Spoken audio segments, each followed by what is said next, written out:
All right. So we in the laugh, we in the kiki, we in the danced a little bit. Now we finna get into this conversation. Y'all ladies ready? Y'all ready to give the people what they came for? And the people, I'm talking about y'all. Uh-huh. All right, so we're gonna go ahead and start. And this question, any of you ladies can answer it. When did you realize the little girl in you needed healing? What triggered that realization?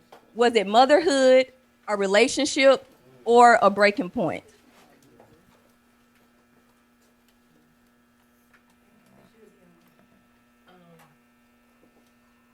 For me, it was life itself was the breaking point. How many times do you got to repeat the lesson over and over and over again before you realize change has got to happen? So life is the one thing that helped me to get to a place to heal. And I had to stop pointing the finger at others and look at myself in the mirror and say, you gotta heal. You can't heal for other people. You can't heal for other issues. And you cannot heal from things that you do not let out, because we suppress so many things, so many times until you just blow up. And I had blew up. My head blew off. So I had to heal. Yes. Listen, looking at the person in the mirror is detrimental because it starts with us. It's that sometimes it's the inner me. It ain't always the enemy. It's the inner me. So sometimes, a lot of times, we got to go on the inside. And what that heart look like? That's what we got to check, right? What that heart really looking like. So, again, my name's Sherry Aaron. For those of you who don't know me, my mother passed away when I was only 1 year old, right? So I'm grandmother raised, but my father was not involved in my life at all growing up, right? And you would be surprised because we have a phenomenal relationship now, right? So I came here today realizing that there will be conversations that I never talk about that I'm going to talk about today. So it came at a time where I refused a relationship with my father because they said he had something to do with my mother passing away. I had to have a conversation with God and work on my healing and receive his apologies and accept them so that I can have a relationship with him. So that's where it started for me, as far as I needed to heal from that. Whether you killed her or not, I love you and I want a relationship with you. And most importantly, I forgive you, because we don't know what adults go through as kids, so I don't want to get involved in your business, but I do want you to be involved in my life and my children's life. All right, that's good there. You go ahead, Miss. You want to answer that or you good? Oh, anybody else? I mean, we got more, so it's okay. You go ahead. For me, I would have to say that it had to be when I decided to stay clean, when I had to say no more, and I had children that I had to look and to care for. I had elders that were dying and that I had to also take care for. And when I realized that it was just me in this life to take care for two children that depended on me, when I realized that God is the only person that was there for me. And without getting emotional, as grown as they are, I still had to realize, God, you're with me all the way. All the way. You're going to take me all the way.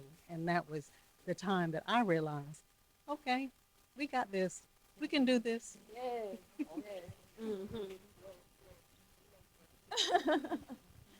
All right. So, this is the question I would like for all of you ladies to answer. And let's try to make sure we have the mic so everybody can hear, because this is a question everybody needs to hear the answer from, okay? All right. Who were you before motherhood, and how has she changed? Woo. So we can go from right to left, my right to your left. All right. I'm Loretta Rose. And who was I before motherhood?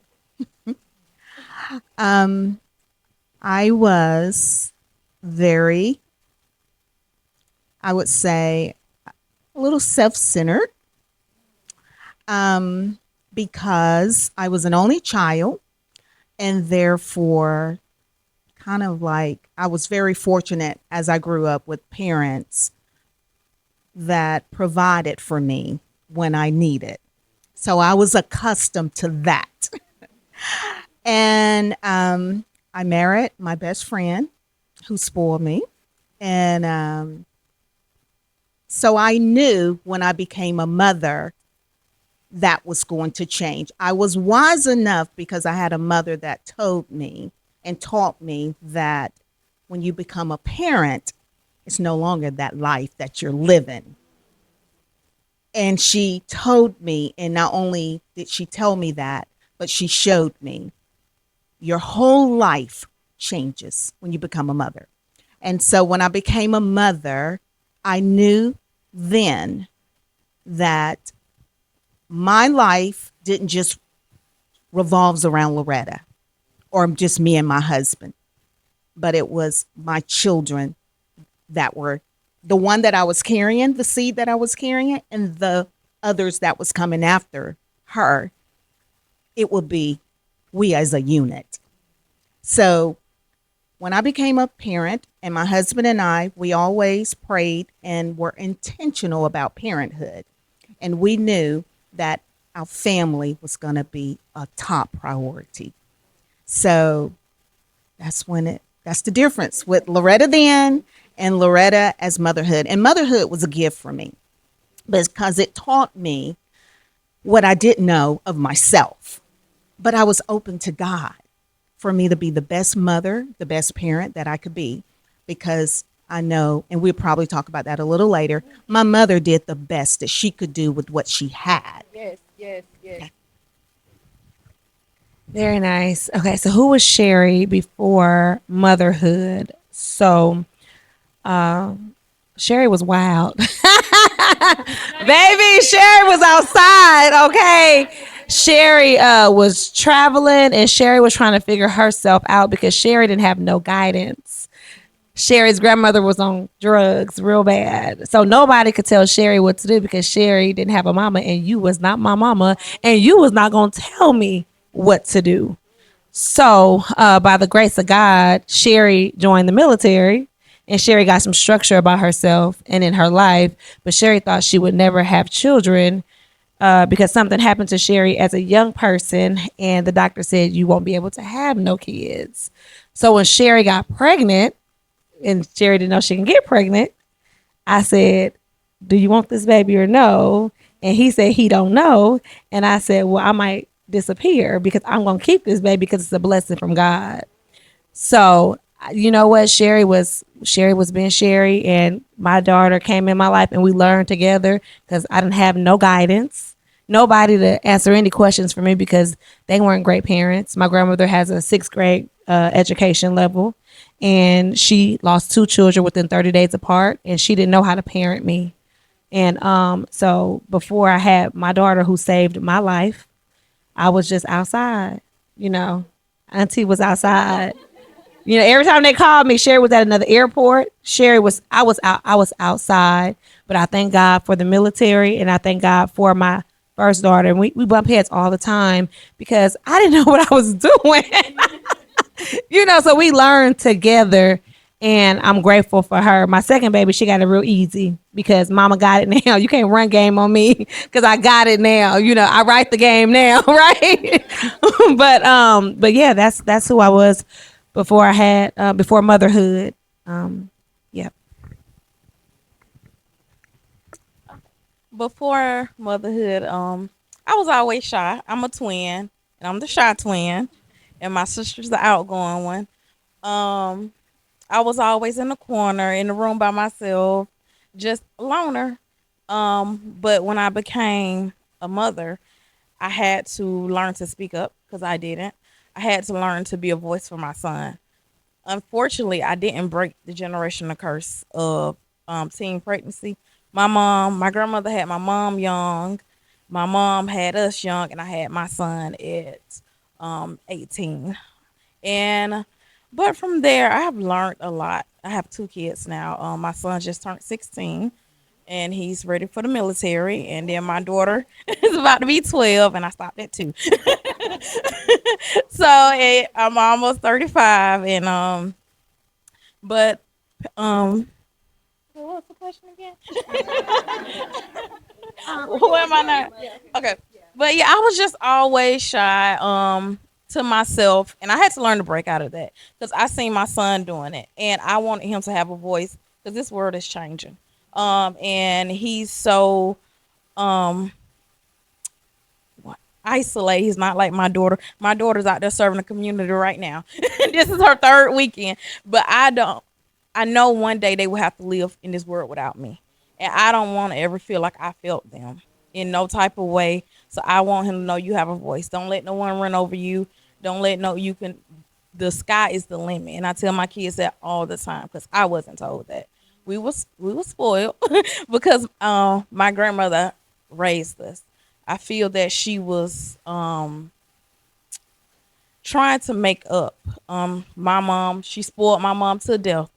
And unfortunately, with her being spoiled, no structure, no nothing, came having kids, leaving us at the hospital. Me and my twin sister, my grandmother, her sister had to raise us. I know we're gonna get onto that later, but we'll get into that later. But All right. that's what healing taught me. All right. You can hold it, Mike. Yep. We can start from you and we can bring it back down to Rose. Oh, well, for me, before motherhood, I was a single child as well, from an adopted family. I'm not originally from the U.S. I am from Costa Rica. Wait, you're from where? Say it again. I'm sorry. There- it's a Spanish class later. um, yeah, Costa Rica. Remember that. But yeah, so I'm a military brat, coming in from a Spanish family too. But I didn't find out that I was an adopted child, adopted child, um, until I was 12. Thank you, son. Thank you, son. Yeah, I'm so used to speaking without a speaker. Sorry. So that kind of frightened me a little bit at 12, not knowing that your parents are not yours. So I did not do that too well at from 12 to a very older age. So that got me kind of astray. Left God for a little bit and did things that I wasn't supposed to do. As I said earlier, I did not do well, as I said, and just again had children that I needed to take care of. That once motherhood came, of course, I took care of what I needed to take care of. But before motherhood, I was definitely shy. Um, I don't know. I was just a very quiet person. I just was not into a lot of things. Just a different creature, I guess. Wanted to finish school, college, and just education. Wanted to be an entrepreneur, but that didn't go too well. But I did do some military here and there. So yeah, military was part of my life a lot.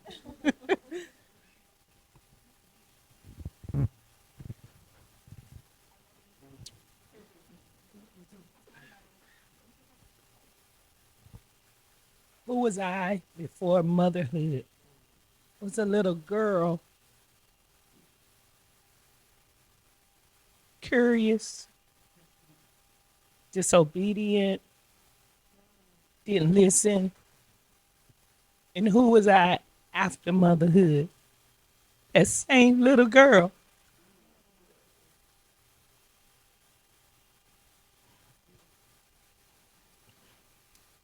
Because you asked, who were we before and who were we after? I was still that same girl before. Can I say I'm that girl now? No, I'm that mama now. Because my girls will tell you I have given them everything in me for them not to be that little girl that I was before I became their mother. I had to forgive myself for not being able to give them what they needed because we grew up together. I'll be 53 in July, and my oldest daughter will be 37, May the 11th. So it's almost like that's my sister. My mom did what she knew how to do. She gave me what she was given, and I had to give my girls what I was given. But when I learned better, I did better. All right. Ooh, Miss Terry. So, again, I'm Ro Taylor, and who I was before being a mother, I didn't realize as an adult, well, until I was an adult, that growing up, I I went away from attention, and that's because I had a young mother, and knowing how she was brought up, knowing how she was ridiculed because of being a teen mom, I didn't want attention on her, and so I shied away from any type of attention on me. I was very good in sports. I didn't do my best because I didn't want that attention. I felt like everyone knew my mom was young except for me because my mom didn't raise me as a sister. She raised me as a daughter. My mom was 14 having me. It was never, oh, that's my sister. My mama was my mama. Like, and I know how crazy that sounds, but when I tell y'all, it wasn't until I'm about to be 39. It was not until last year that I said, Mama, can I start calling you Miss Consuelo when I want to be serious? Because that's just how serious it was growing up with her. Like, she never played with me. And when I say it wasn't a strict thing, it was, I'm your mama and I need you to listen. Because this world is not going to care about you, me being a teen mom or who your mama is. So as an adult and a mother now, I'm no longer shying away because, I have my two boys. But when I had that little girl, y'all, that changed everything in me. I don't have no favorites now. I ain't gonna, okay, a little bit. But my daughter changed me because I made it, and my sons as well, because I make sure they see me call my mama for advice. I make sure they see me call her when I have an issue or anything because I want them to know just like I can solve anything. I'm y'all superwoman. That's my superwoman. That's my mama right here, y'all. Hey, Mama. That's my superwoman. And when I tell y'all, I mean, that's my best friend. That's my girl. That's Miss Consuelo. I can say that now. I'm grown and I can say that now. But yes, like I said, again, younger me was shy, stayed away from the limelight because I didn't want anyone judging my mom because I'm a fight about my mom. But now I don't shy away about that because I want my kids to see it was always in me, but I was running from it. If it's in you, it's gonna come out. And now I'm here. All shy and stuff. So there are a lot of the pieces that you ladies said that I can relate to. But who was I before motherhood? I was a little girl. Literally. I was a nerd. I'm still a low-key nerd, y'all, and I love it here. My punishment as a kid was to go outside. So working out nowadays is better. That's my outside now, okay? But yeah, I was a little girl, literally. I was 13. So I was very smart. I did my own thing. I was a church girl. I had religion, and it wasn't until I became a mother getting ready to have my daughter, I had a relationship. So that's one thing that changed. And you stated that you were the only child, Miss Loretta, and like when you had a baby, it was like, wait a minute. So I voiced that. Keep in mind, I was still a child. So when my baby was born, I had beef with her. And the beef was that lady in the back, Tracy, that's my mama. So I need for you to understand that I'm yours, she's mine. And I didn't want her taking my space. But she knew that already, so I can say it. Like I really told my mama, I don't know if I'ma like her. And she was like, what? That's your baby. I was like, but I don't want her taking my spot. So that was me before motherhood. And that,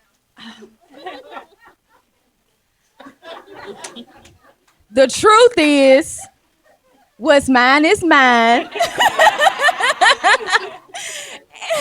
And the one of the biggest things that changed is me having a relationship with God. That was the biggest change that motherhood taught me, and it's still teaching me. So that's my 2 cents on motherhood. All right, so you stated that your mom left you when you're twin at the hospital. So what was it like growing up without the connection of your mom? Did you ever question your worth because of the absence? Um, and how did you learn to be a mother when you were really never mothered by your mom? So my grandmother, she has two sisters, and my grandma was the only one to have a child. Everybody loved Cleo. They spoiled her, and so when we the twins came along, we was their kids. So I believe for her absence, they gave us everything. We was spoiled, and um, from my grandmother, her sisters, even on my dad's side, my dad was one of the biggest dope dealers around Columbus. In and out of jail, but his sisters took us in. My grandmother took, his mom took us in. So I can honestly say I never really, and she dropped in and out, and when she would get us, it would be, oh, we wasn't going to school, we wasn't. Then my grandma's like, so, um, I always said I didn't need her. I loved, and she was, and my mom's beautiful. If you look at her right now, you wouldn't even tell she's in her 50s. She's beautiful and never raised a voice to us really, but just motherhood just was not in her. And when she when I got older is when I really realized I have a grudge against her. Other than that, it was like I don't care if she's here or not here. I got this, got that. But when I came a mother, I started missing when I was gravitating towards bosses like women and things like that. Because my grandmother, she taught us like y'all said what she knew. She didn't do no much. My aunties, they taught us what they knew. They from Baker Village and on heaven and everything. So they loved us, but it was a lot they didn't teach us. So thankfully, I had a woman supervisor, and she took me under her wing. That's when I realized, and I started seeing like how y'all talk about y'all moms. I would get teary eyed because I didn't have that. I don't, and I feel like I'm that way with my kids now, to where I give them everything. I smother my kids. I cried when my baby just turned 16 because I'm like, I don't want him to grow up. I can imagine my kids growing. Now they're getting older and they're doing things without me, and it's like y'all getting y'all own little lives now. Yeah. And it's like because I always had my kids, even when working third shift, when they was mine, and that made me to where I feel like, and even now we have a good relationship, me and my mom. She tried to make it up with her grandkids, and she'd be at the soccer field with my baby, and my daughter love her to death. Never, my daughter doesn't know that my mom didn't raise, because I don't want to put that on. Like, when she get older, maybe I'll tell her, but my baby, she looks for my mom. They be texting, and I don't want to ruin that relationship. And just like my dad is making it up with all his grandkids. So it's a blessing. It's a blessing to still have my mom and daddy. My mom was a cancer survivor. She found out she had cancer in 2020, and she's been 6 years out of remission. My grandmother got cancer. Breast cancer is a generational curse in our family. My mom was the first person I called when I found out I had a BRCA2 gene. Because at 32, since 31, I've been getting mammograms. So it's the part of me still wants my mom, that little girl. I was crying at the soccer field because my stomach was hurting the other day. I didn't want my husband to touch me. I was like, no. And then he caught my mom and she ran over there. So a part of me is still healing. That little girl is still healing. So yeah. Listen, that's real good. And you made a statement about not wanting your babies to grow up, and you talked about the smothering piece.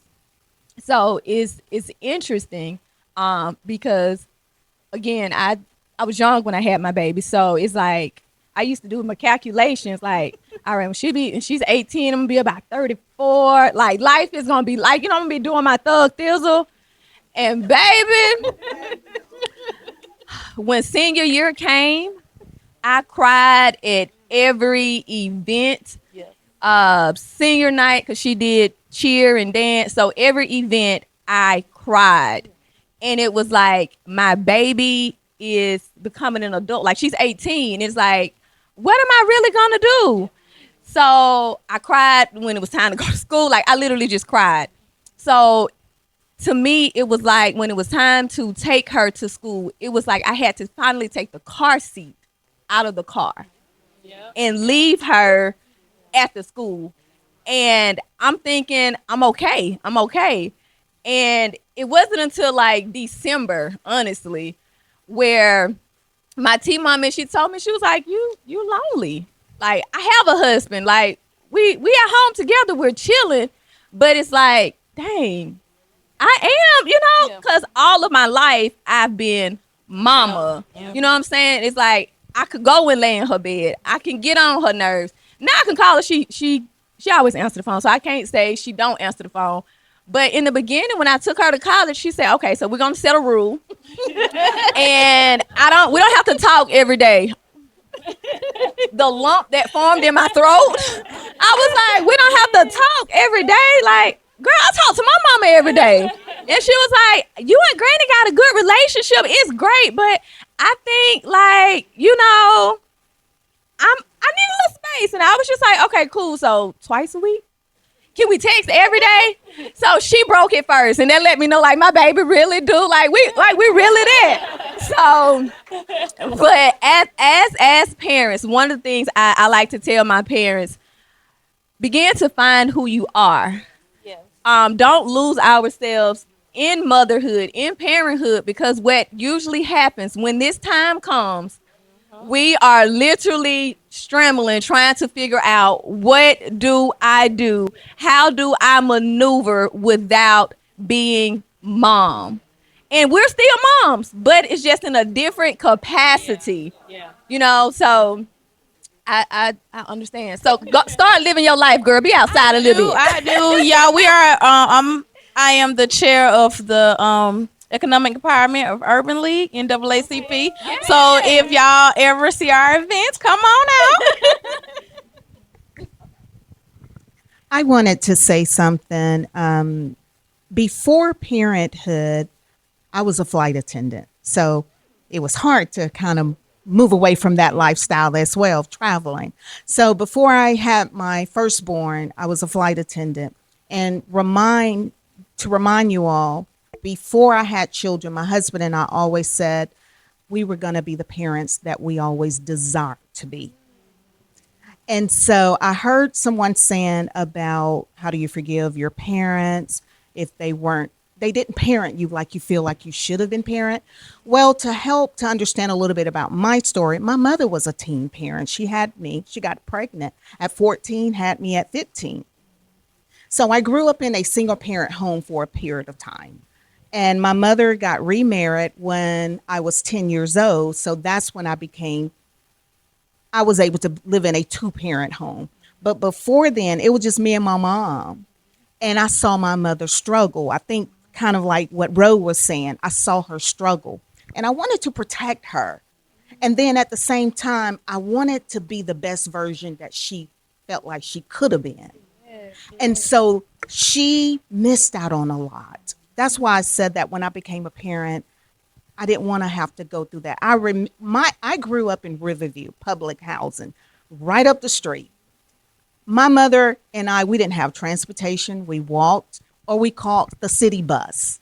And so back then, we walked across the bridge to Columbus to do whatever we needed to do. And my mom worked downtown.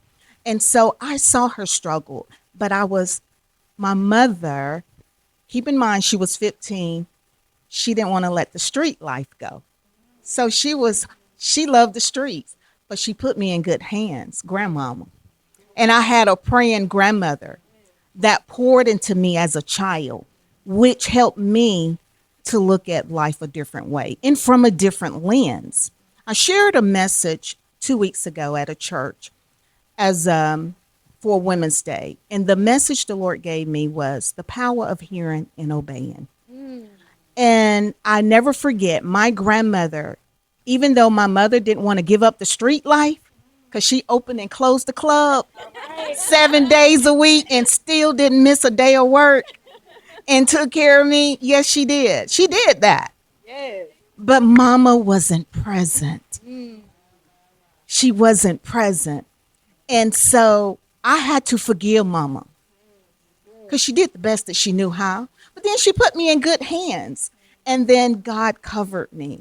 And my grandmother taught me to pray and to believe what God said I would be. I didn't have to be a statistic. That's it. And so that's what me and my husband were intentional about because we both grew up in public housing. We both came out of single parent homes and we saw the struggle of our parents and we said, we don't want to be like that. We wanted to give our children something different. So, and again, to say what you were saying, when I became that parent, that became my world. Everything I did, my children were in the equation. That's when I went into business in 2005 because I said, when I had my firstborn in 1999, of course, I had to hang up the wings because I came home to take care of my child because that's something my mother always still regrets to this day. But I said, it's okay because I turned out well. Look what God did. I turned out well. Praise God.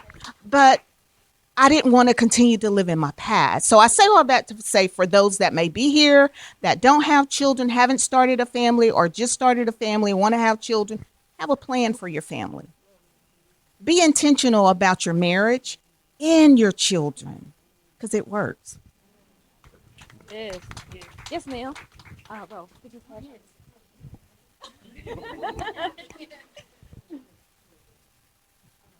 Sure is on. I'm not sure. Okay, I'm sorry, son. That's my production. My son is my manager. I want to say this that I haven't said that I am come from an orphanage at a very young age. Out of at the age of 5, I was adopted. So I didn't know and still don't know my biological mother, but I have a mother or had a mother and a father that took me. But yet still today, and I'm in my 60s or something, and I was sharing a picture the other day of my daughter. My daughter said, "Get off of Facebook." One of these that the AI, well, is it AI that says how you look today and look later. There's one that you look today and your mom. So I said, what about if my mom looked like that? Biological mom. Do you realize I cried? Because I said to myself, and I don't know if my biological mother is living, because, again, I'm not from here. So I said, I wonder if that's how she looked. Now, my mother, who adopted me, is passed, but she did a wonderful job. Although still, I have, like you were saying, a little girl. I still remember that little girl that went through that motion of knowing that, hey, these aren't my parents. I'm hurting. But I know that God gives you a test. Without a test, there's no testimony. Right. So every test, because look at all the tests of these people in the Bible. You start from Abraham. He's got a testimony, right? I mean, Job, my favorite book, Job, he's got so many testimonies to say. So what I'm saying is, from a girl coming from an orphanage at the age of 5 and parents pulling you out, those two people that show love, even though later on I was like, oh, I don't know about these people. I don't know. but they showed me how to, whether, like Miss Loretta says, best way they know. There's no book out there that shows you how to be a parent. Because I know I did some hard things too. They were wrong and right. To me, I tried the best. I got two of them. They're beautiful. Say hi. They're beautiful people today. But I know I did some crazy yells, scream, hollered, and all that. But I know. But today, yeah, they'll say something different. Yeah. But today, they were my life. You know, I when I got it right, I said, hey, I got to do what I got to do to make sure they're not going to do what I did. And I made sure that that book that I'm writing every day, making sure they go to school, make sure that they, do their homework, whether the one didn't want to do homework. Yeah. Yeah. You know, I just wanted to make sure that I did it right. Because I know that God brought these two children for me. And I know that my story doesn't have to be everybody's story. And I'm just grateful. Yes, yes. I love that. I love that. And you're right. Everybody, your story isn't everybody's story, and everybody's story isn't your story, which is why at Pieces of the Pie, every piece of the story matters. Okay? Okay? listen. I'm just saying, So I want to go back really quickly. I know you stated about being raised by single mom, a teen mom, but your grandmother's left you in good hand. And I remember Rose stating that I'm gonna fight about my mama because I'm gonna make sure that the spotlight isn't on her. At any point, did you feel like you had to parent your mom? Not, not a Brian. That's a good question. And having a teen mom, a lot of people would probably say yes, but my answer is no. Again, growing up, it was never. I never felt a burden or anything. As crazy as that sound, y'all, she was only 14, but it to me, I only was reminded that she was. I was only reminded that she was young because other people reminded me. She didn't have that mother figure in her life, so I don't know how she figured it out. I mean, to me, are you a wizard? Like, how did you do it? But I not at all. And I have siblings, younger siblings. I never felt like I raised them. I guess my thing, I didn't. And she worked, but it seemed like she was always there. And to this day, I'm trying. I don't, I'm a stay at home mom, and I can't make everything. And I'm like, Mama, how did you do it? I seriously don't know. And if y'all know my mom, y'all know she loves to travel. My mom is living her life, and I love this for her because she didn't get that. And so, again, to answer your question, I didn't feel any burden. I didn't feel any heaviness. We stayed in Baker Village. I didn't feel like it was a project because all our family was there. Okay, Mom. And the friends was there. And I mean, she couldn't even drive. She didn't have a driver's license. But we was always everywhere. I don't know. I'm sorry. I don't have a hard story, y'all. She was good. Like, I wish you were you right. I'm listening. It was amazing. And again, she was never my sister. It was always yes, ma'am, no, ma'am. People used to rave to her how good her kids was, and I always wanted it to be that way. I remember being 9, and we was at one of her supervisor's house, and they was doing something nice for us for Christmas because we didn't always have the funds for it. And I told my sister and my brother, I said, okay, y'all, Mama's in there, so sit down, be quiet, and don't touch nothing. Like, and it wasn't me parenting them. I didn't ever want anyone to say, oh, they bad because she young. She a young mom. It was never given that. Oh, yeah. So they always told her how well behaved we was, and I made sure of that because y'all not going to, come at her because she's doing a good job. Right. So yeah. Yes. Because listen, teen moms, I think we did pretty good. For the teen moms that I know. You did good. You did good.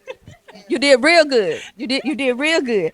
So I am just so I'm so full as it relates to motherhood and the different stories that we are hearing. So I want to move into this one question that kind of segue. Um, I know for me personally, my mom passed when she was 7. So when you said you don't know how your mama did it, I don't know how my mom was able to raise 3 amazing daughters and then help raise it's 4 grandkids to be the people that we are today. And the word resilient, like that's me. But my mama, I got like a double portion from her because she has always been that one. So speaking of not with people growing up without mom.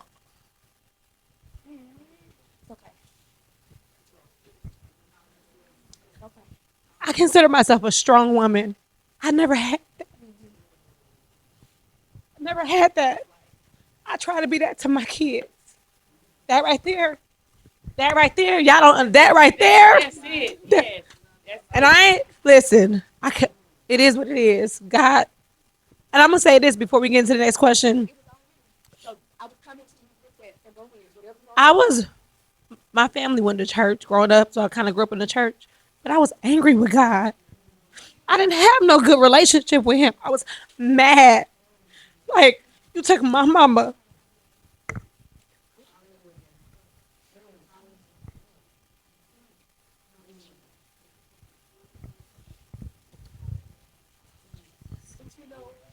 That's raw emotions, guys. That's raw because I hear people. I'm like you, Ro. I'm jealous because I was 14 and my mom was not there. For you to have that, I agree with you. That's amazing. And do you know how many women hate their moms?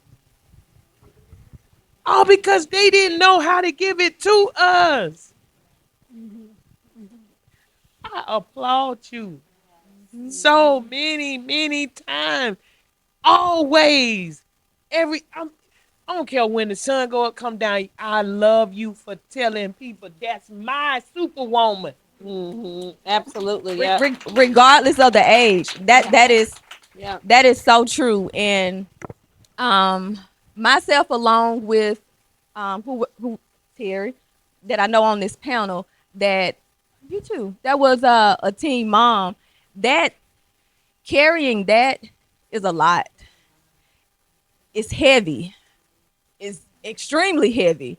But it also depends on the village, right? It depends on the people who has your back, your front, your side. And sometimes even when everybody is around you, you still feel alone as a teen mom. It's like even I'm with your mama, cuz it's just like, listen, I'm mama. And my baby knew I was mama. And she knew Granny was Granny. And I had to make sure that separation was very, very apparent. So when I graduated from fam and came back home, we finna get up out of Granny house, even though I wish I could still be at mama house sometimes. But we gotta get out of Granny house so you could know that I am mama. Because my mama was there from day one of me finding out I'm pregnant. She looked at me and she said, "You're not the first, you won't be the last. Mama got your back." And mama has been there. I'm talking about has been there. So I don't know if you guys ever had heartbreak or know what it feels like for your heart to break. But I felt my mom's heart shatter when she gave me that pregnancy test. And I did my best to make sure that I would never put her in that position again to feel that heartbreak from me. I can't protect her from everything and everybody else. But for me, it was like I have to go and get it. I gotta make sure I make mama proud, because to me that was like the worst thing that I could have done to her image, to her as a person. Because my mama was and still is that girl. Like I'm talking about my right, left side.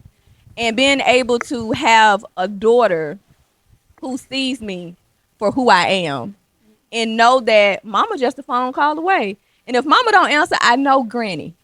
So I empathize with each of you who didn't and who don't have that relationship with their mom, because I cannot fathom not having my right hand. Like Absolutely.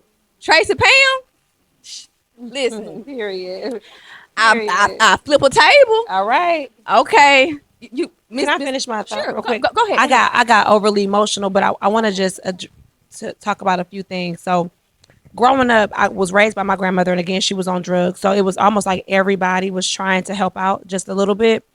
But it doesn't matter how bad a child's situation is if they love their parent, their grandmother, whatever. Defects, if they would have come into my home, they would have taken me because of how bad things were in the house. But guess what? I didn't want to leave. I didn't want to leave. So as I grew up, so currently I do own 2 group homes for kids. I named them in honor of my mom. And I did that because I struggled throughout my entire life not having a mom. So I had to rechannel that energy because I was that child. Don't you talk about my mama. You know them your mama jokes, baby. What you want to do? What you want to do? You know, it took me a long time to get over the, that's why your mom and I, just people, kids are cruel. Okay. They are cruel. So I opened up Sybil's house. My mom's name was Sybil, so that I can do things in honor of her in a positive light, right? So for those of you who don't know, I am running for city council in Columbus. My mom's birthday is the very last day of early voting. So my daughter, who now gets to vote for her mama, we're gonna go together. So God is me. So full circle. Yes. So even though God and I had a horrible relationship, I still went to him. I don't care if I was mad. We were fussing, okay? Talking mad junk, right? When my daughter, my oldest daughter went through all her things, started her period, I went in the room and me and God had it out again. God, I don't know what to do. You took my mama, right? So I went through so much throughout life. I didn't have any parental figure that had some sense, okay? None of them. The reason why I wasn't a teen mom, it wasn't because I didn't have freedom. I had all the freedom. I had no supervision. I was scared to have sex. So I feel like God and my mom was parenting me, not physically here, but you understand what I'm saying? Yes. So, and I just feel like that. So, no, I did not have a mom. No, I didn't graduate high school. Yes, I went through all this stuff, but I feel like I turned out all right. And did. Wow. Amazing. You are an amazing woman. So proud of you. Celebrate you and all the women that share in their testimony. For me, my mother having me so young, what helps me with forgiveness from what I felt like I didn't have is she chose me. That helped me because she had an option to abort or have me. And if she chose to have me, her parents told her, you're going to give her up for adoption. But when she had me, that's when it all changed. She decided to keep me. So what helped me with forgiveness, she chose me. And she still to this day says she would choose me 1,000 times. And I still was her only one. But I had to release her. That's good. I had to That's real release good. her to free her. You know what I'm saying?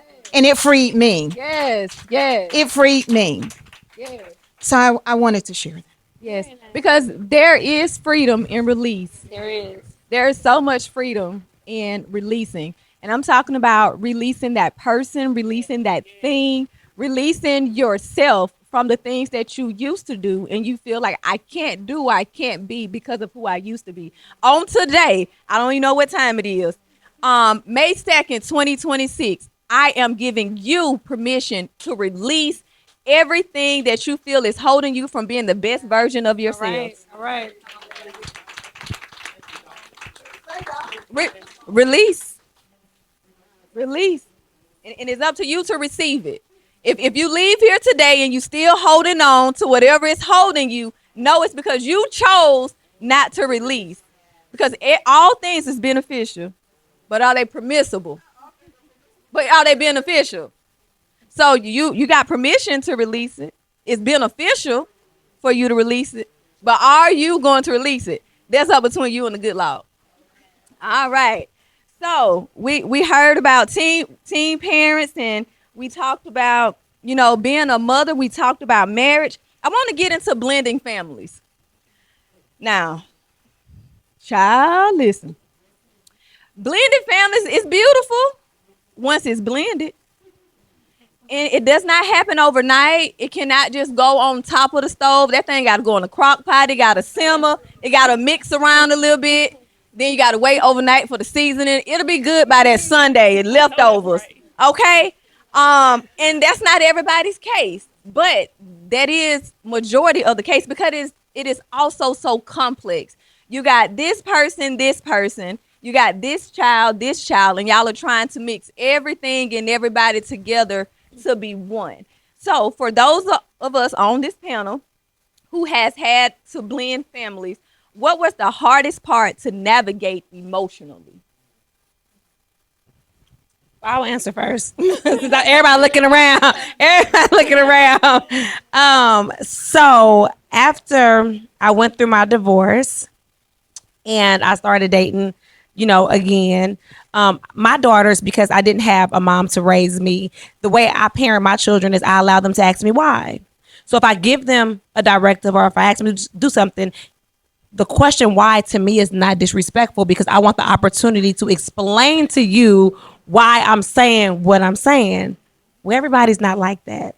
Okay. So my children also, they're not disrespectful, but I've taught them if you don't have anything nice to say, don't say anything at all. I believe children having their space. I believe them being able to communicate. And that's how I believe, right? So blending families was challenging because sometimes parents and adults can be childish and they can want you to go out of you. I'm the parent, you're the child. You're going to speak to me right now because I said so. Or you're going to talk to me right now because I said so.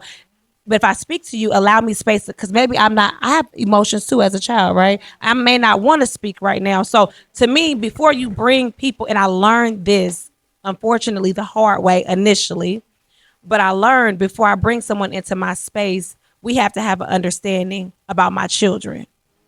So that's what I got for that.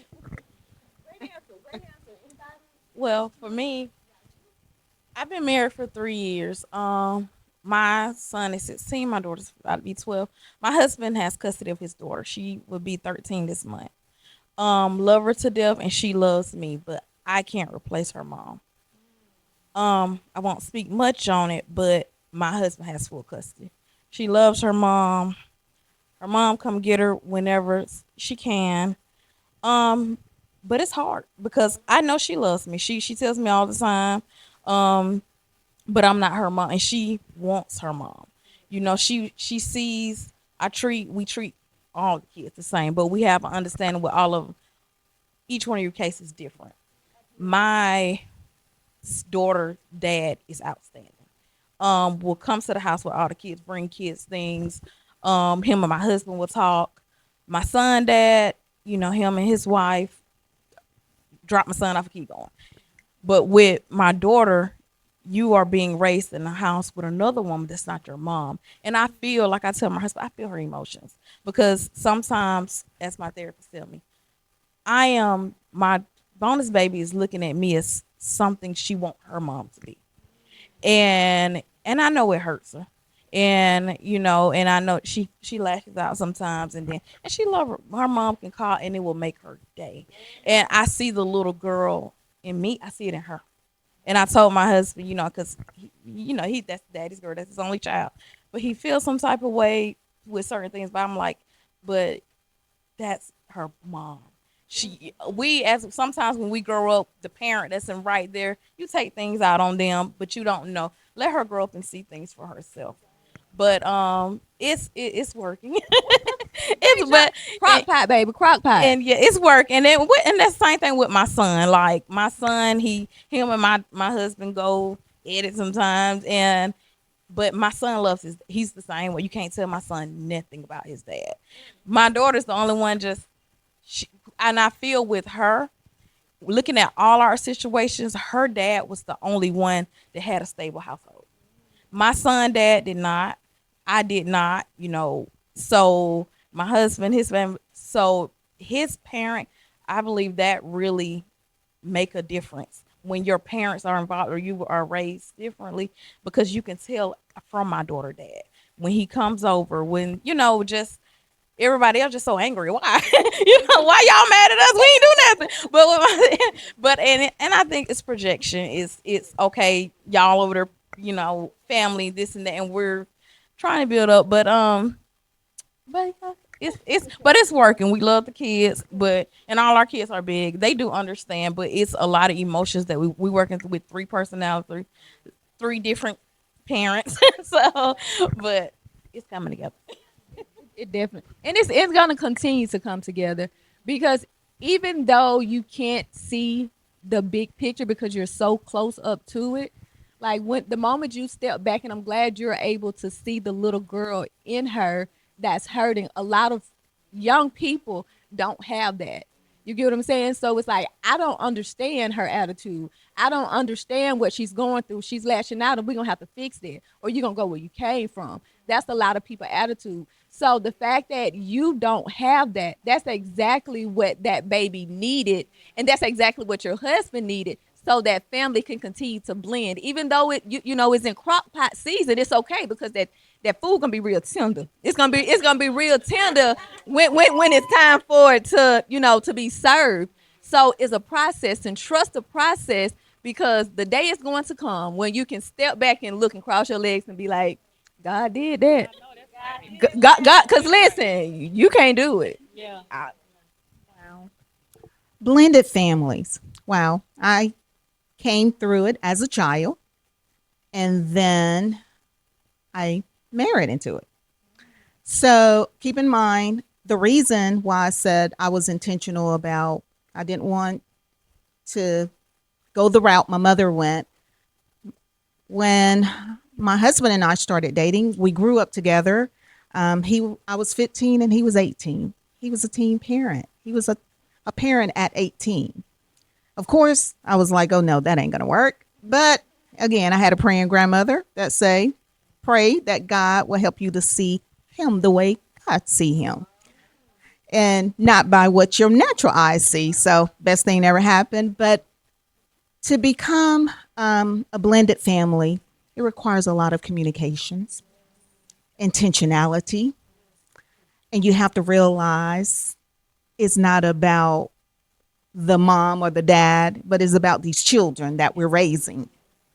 And so thank God, when my mother got remarried, we became a family. My father, he taught me how it should be. He set the tone. So therefore, when me and my husband got married, we knew that we weren't going to have it where it's like a step family. We were one family. We were going to be one family. And what is for the best interest of this child? He only had one, but as time progressed, because my husband, they exchanged weekends. Every weekend we got her. So she was with her mother during the weekday. But later, as time progressed, the child wanted to be with us full time. And my husband got custody of her. And so she wanted to be with us. But children know what they want. They know what they need. And so we always said we wanted to set a good model for her. And praise God, that's what we were intentional about doing. But again, it was not about what Loretta wanted, or what Mark wanted, or what her mom wanted. It was what this child needed. And that's what we needed to be focused on. Was it easy? No. I'm here to tell you, no, it wasn't. But again, I wanted to be the best example for that child. Now she is 40 years old. Yes, our oldest is 40 years old. And she admired our parent style. And that's what she wanted to use to model to parent her children. But again, the moral of it, these children are watching. And that's what my mother taught me. Even though she was a young parent, but she wanted me to have the very best. And that's what I gained from her. Very nice. All right. So what I will say about blended families, I know I stated, earlier it's a crock pot situation. I got I got married when my baby was 10, and it was a big transition because it was literally just me and her thugging this thing out for 10 years. Did I have structure? I had enough. I had enough to that when I look at it a little bit too hard, we're gonna have to get it Right. together. Right. But it wasn't like a time structure. So when my husband entered our lives, what's that Will Smith song? My life got flipped upside down. Cause baby, he came in with structure, and it was plenty of days. Me and Tanaya was looking at each other like, what we gonna do with it? Right. He stay here with us, sis. But I grew up in a two-parent home. My parents were married, and then they divorced. So I understood both sides. And the structure that he was given, it was like, okay, on Tuesdays, that's the day you're gonna wash clothes. If you don't wash clothes on this Tuesday, you have to wait till next Tuesday. Shower by this time, this, that, and the third. And that was a little different for me. Initially, it was hard. I'm not even gonna hold you. It was really hard. But it was like, okay, husband first, child second. That's extremely hard when it's just been her and I thugging it out for 10 years. But that's when submission came in for me. And I had to be like, okay, I got to be in my shutting up era and let him do it. Like, it's going to work out. It's going to make sense one day. I was too close and I couldn't see the sense. Now, as an adult, it's crazy I'm saying as an adult, Lord. As an adult and her not being in the house, she actually understands and appreciates that structure that was given. Right. Because, like, she still do some of the same stuff. It didn't make sense. But now it makes sense. So having a parent with structure and having a parent just like, long as you respect me, we good. Right. But when there is prayer and relationship with God, that crock pot make that season real good, and it becomes balanced. So I'm on the other side of blended families, y'all. It's beautiful. I can sit back and look at it. I can sit back and look at it because the things that I couldn't give her, he could. Even when you stated that your daughter wants her mom, even though my child's father was active, it was like, listen, the man that's in this house, this is what my dad is supposed to be doing. This is what my dad is supposed to be giving me, but it's not. So there's going to be a resistance. And it was vice versa. um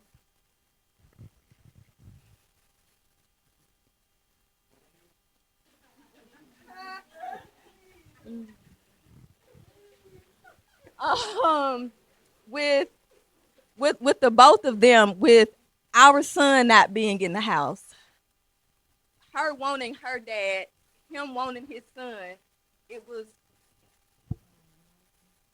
why I can't be the father to my son like I'm being to this girl, and why can't my dad be the dad that this man is being to me. So it was a lot of friction, and me as the social worker, I was trying to fix it.